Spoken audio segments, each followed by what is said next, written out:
En esta serie de tres programas diferentes, en base a las 3 horas que presenté allá en la época a los 31 años, por cierto, de salir de prisión de San Juan de los Morros, Marcos Pérez Jiménez, y con motivo de que en octubre se cumplen años de la muerte de Pérez Jiménez, fue en el 2001 que murió. Aquí tengo a Daniel Lara Farías, que le he pedido que me hiciera un resumen de lo negativo de los años de Marcos Pérez Jiménez. Un resumen. Escuchar la segunda hora del programa, evidentemente. Buenas tardes. Bueno, buenas tardes, Napoleón. Yo lo primero que debo decir es que obviamente mi juicio es personal con respecto a Pérez Jiménez, que ya yo no tengo militancia política en ningún partido y que lo que pienso con respecto a Pérez Jiménez no está vinculado ni siquiera a la militancia que tuve en el pasado, porque inclusive dentro de esa acción democrática en la cual yo intenté militar y creo que nunca pude realmente, la forma como se veía a Pérez Jiménez con el tiempo había empezado a dejar de ser la misma, pero ya eso sería otra discusión. Mira, yo creo que sin apasionamiento... Pero vamos a aclarar que tú tuviste familiares presos en la época de Pérez Jiménez. Sí. Por eso es que te estoy pidiendo justamente tu opinión.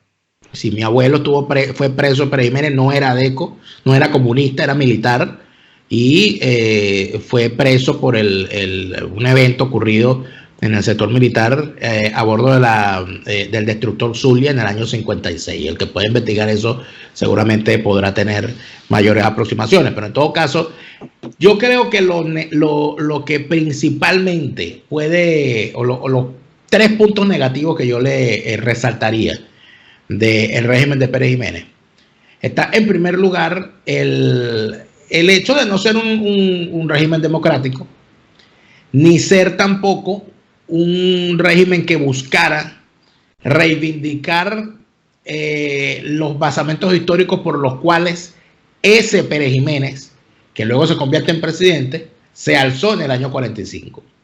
Los perejimenistas de hoy y los adecos de hoy y los de ayer y los de antier, todos se han negado a reconocer una cosa que es fundamental y que nadie lo analiza, porque si entran en el análisis pierden sus posiciones políticas, sus posiciones partidistas, que es que Pérez Jiménez y Betancur se pusieron de acuerdo para dar un golpe. Eso debe tener una razón. O sea, ¿por qué no se ha debatido eso lo suficiente? ¿Por qué Pérez Jiménez y Betancur se pusieron de acuerdo? ¿Qué tenían esos dos personajes en común? Como para que llegara un día Pérez Jiménez, Mario Vargas, Llovera Páez y Delgado Chalbó a reunirse con Rómulo Betancur y Raúl Leoni a petición de los militares para decirle cuáles eran los planes que tenía y para concluir la conversación diciéndole: y hemos pensado en usted para que sea el presidente de la Junta de Gobierno. Bueno, esa última parte no lo habló, pero en esa primera hora que yo no había escuchado nunca lo escuché, hice el programa y punto, y lo edité.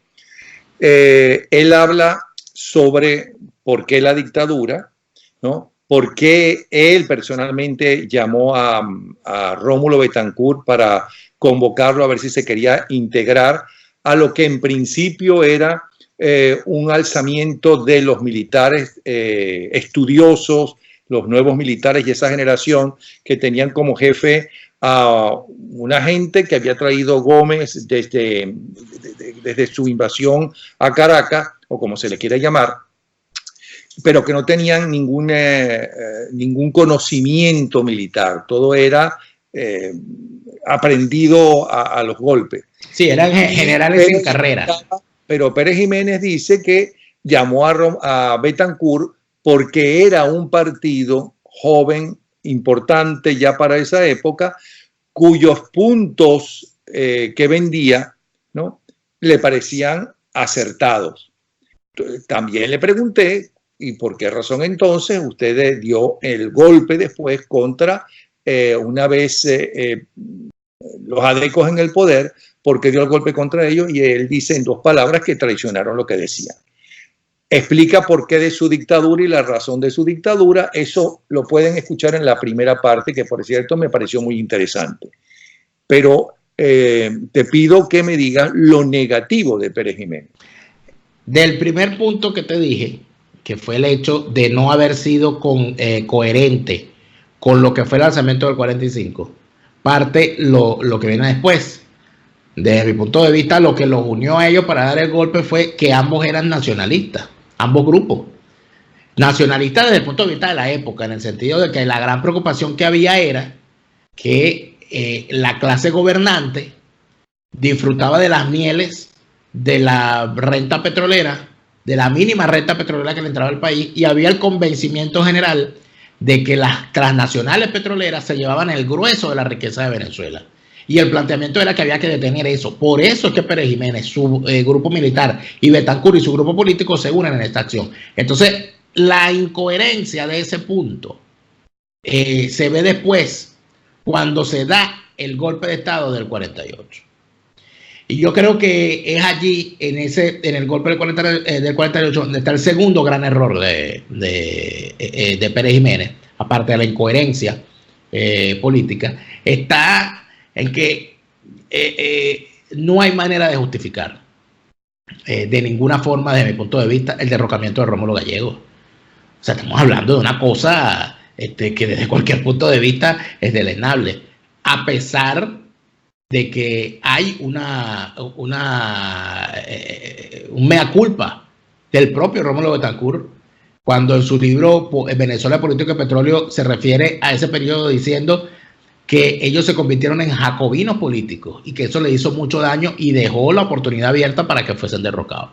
Entonces, el segundo error es haber hecho esa acción sin que se buscase alternativas, porque las había. Había posibilidad de ponerle un parado a los desafueros de Acción Democrática, que los había, y que eran bastantes. Y el tercer error, desde mi punto de vista, está en haber pasado por encima de los principios fundamentales de los que hablaba en el primer punto, cuando se niegan, luego de caído Rómulo Gallegos, a respetar los fundamentos de esa revolución de la cual estos militares formaron parte, que fue el voto universal, directo y secreto y el respeto a los resultados. Cuando eso se impide en el año 52, con la burla de las elecciones que se hicieron y que ganó de palmo a palmo URD a la cabeza Jovito Villalba, en cuanto a la Asamblea Constituyente convocada para ese año, allí se comete uno de los más grandes errores que luego terminará pagando Pérez Jiménez para toda la vida. Porque después, y por eso es que sí fue un golpe de Estado. Yo no entiendo por qué hay una discusión por eso. Eso fue un golpe de Estado sin duda alguna. Pero a ese golpe de Estado le sucedió una revolución. Las revoluciones no las inventaron, ni siquiera la palabra, no la inventaron los comunistas. Una revolución ocurre cuando un estado general de cosas cambia de forma irremediable sin que se pueda volver atrás. Y en el año 45 se cambió de forma irremediable un punto que nunca antes en Venezuela se había modificado y que nunca más se ha podido volver a modificar, que es el derecho al voto universal, directo y secreto para todo venezolano mayor de 18 años, sepa o no sepa escribir. Eso Pérez Jiménez no lo pudo soslayar, y por eso es que cuando en el año 57 impide una elección libre, imponiendo un plebiscito, no está haciendo otra cosa que caer en la incoherencia de haber traicionado los principios que en el año 45 lo llevaron a emerger. Y finalmente te diría que es quizás lo que lo tumba, ¿no? Lo que hace que se caiga o que se vaya, que es el pésimo manejo de la economía. Y eso está a la vista, o sea, ahí están los números. En primer lugar, gracias a Pérez Jiménez, fue Pérez Jiménez, y esto muy poco se comenta, quien reinauguró la nefasta carrera de endeudamiento de Venezuela, que había sido cerrada por Juan Vicente Gómez cuando en el año 1926 pagó por completo la deuda externa venezolana, que ascendía en aquel entonces a 100 millones de bolívares. Deuda que se venía arrastrando desde la independencia. Cuando Juan Vicente Gómez paga el último, después de haber sido Venezuela bloqueada navalmente por las potencias acreedoras, Gómez se quita de encima, le quita a Venezuela el San Benito de la deuda y paga hasta el último bolívar. Y eso fue, prácticamente se vio como el triunfo de Venezuela por encima de su pasado, de todas las barbaridades que se habían vivido por causa de los grandes endeudamientos. Pérez Jiménez, para financiar su proyecto faraónico, que él llama, o que llamaron después desarrollista, cae en el endeudamiento, impide, por cierto, para los que dicen que Pérez Jiménez es liberal, pero Pérez Jiménez es el primero que estatiza la CanTV, porque la CanTV era una empresa que tenía capital privado y capital del Estado, y Pérez Jiménez acaba con eso, compra todas las acciones y expropia, confisca la CanTV para el Estado, y eso no se revierte sino hasta el año 91, cuando el Estado finalmente la vuelve a privatizar. Entonces, el manejo de la economía, cuando tú revisas los números, te das cuenta de que en efecto, cuando al final Pérez Jiménez se va, lo que había era un endeudamiento colosal, sobre todo en deuda interna, con los contratistas a los cuales se les habían asignado obras, por cierto, todas a dedo, y se termina viendo cómo el manejo económico es el que termina tumbando a los gobiernos, porque una mala gestión económica, cuando un gobierno es bueno, no hay quien lo tumbe ni quien lo saque, todo el mundo lo aplaude. Cuando un gobierno empieza a dejar de pagar, cuando pierde el músculo, cuando no pueden explicar por qué no hay dinero en los bolsillos de la gente y por qué los gobernantes sí tienen dinero, cuando empiezan a hacerse esas preguntas, allí es cuando los regímenes caen. Bueno, de la parte económica también habló en la primera parte, en la primera hora, la anterior, Marcos Pérez Jiménez. Vamos a ver qué nos dice en esta segunda parte, de la cual tú sabes más que yo, porque tú has visto el programa. Yo no lo voy a ver ahora por primera vez, la entrevista que le hice a Marcos Pérez Jiménez. Imagínese tú a los 30, si él fue en el 37, 47, 50, no, perdón, 58. La entrevista del año 89 de haber sido. La entrevista del año 89, porque fue en el segundo gobierno de Carlos Andrés Pérez. Ah, claro. Ok. Vamos a verla entonces.